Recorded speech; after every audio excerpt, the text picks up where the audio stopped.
Hello everyone, Kevin Dennis with Werner Fall Protection. Welcome to this Tech Talk, which is a deeper dive into the clearance of self-retracting lifelines.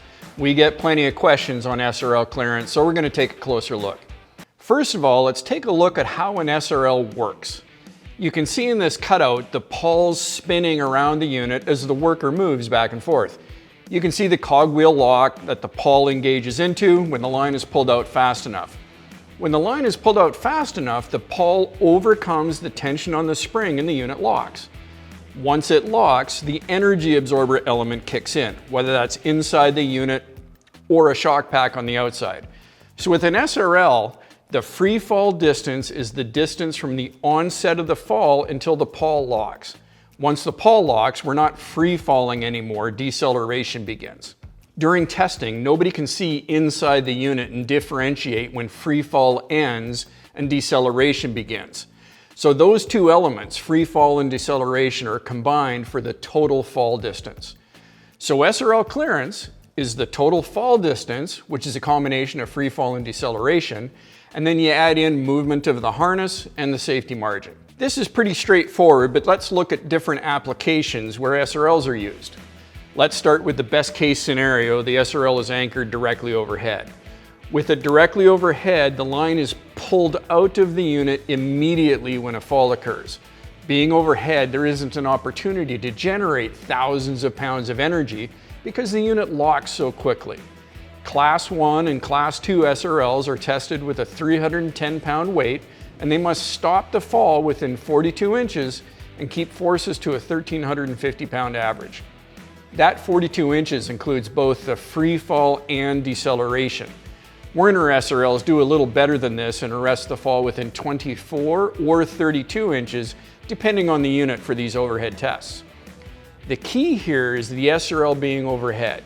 The line is pulled out immediately and the unit locks quickly.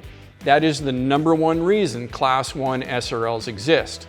Since they're anchored overhead, they don't need the same amount of energy absorbing capacity as Class 2 units. For clearance, the total fall distance is 24 inches, 2 feet, add a foot for harness movement, and 2 feet for margin of safety for 5 feet from the working level. Okay, now let's take a look at what happens when the situation changes. The worker moves or the anchorage changes. There's a subtle increase in the activation distance because it takes a little bit longer to pull the line out. The greatest difference is the additional clearance required for the swing. That longer line needs more clearance as it swings underneath the anchorage, so this distance has to be accounted for. Nobody expects you to be doing the math in the field, so a chart is included with every SRL where you just plot the SRL accordingly. That chart includes the free fall distance, deceleration distance, swing fall distance, safety margin, and harness movement. All of these chart measurements are taken from foot level. Let's look at an example where the SRL is anchored 5 feet above the back D-ring and 3 feet offset. Using the chart, the SRL plots here in this white zone, which you can see requires 7 feet of clearance. You can see where this goes as the anchorage or worker moves, the clearance requirement increases. And that makes sense because of swing, fall, and activation distance. The next point is a big one and is the reason there is a Class 2 SRL category. Once the SRL is anchored below the back D-ring, the unit will not lock until the person falls past it. The line doesn't get pulled out of the unit until the worker falls past the unit.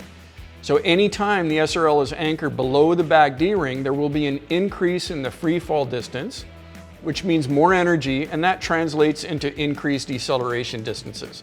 So Class 2 SRLs, those designed to anchor below the back D-ring, have a higher energy absorbing capacity. So to estimate clearance for them, it's all the same variables, but there will be an increase in the free fall distance because of the anchorage location, which means more energy, which means the shock absorber will also deploy further. So go to the charts, plot the SRL in the same manner as we did before with the anchorage location. Imagine an application where the SRL is 2 feet below the worker's D-ring and offset by 3. Using the Class 2 SRL chart, the SRL plot lands here in the 15-foot zone. Again, this number includes all the variables: free fall, deceleration, harness movement, and safety margin, measured from the worker's feet.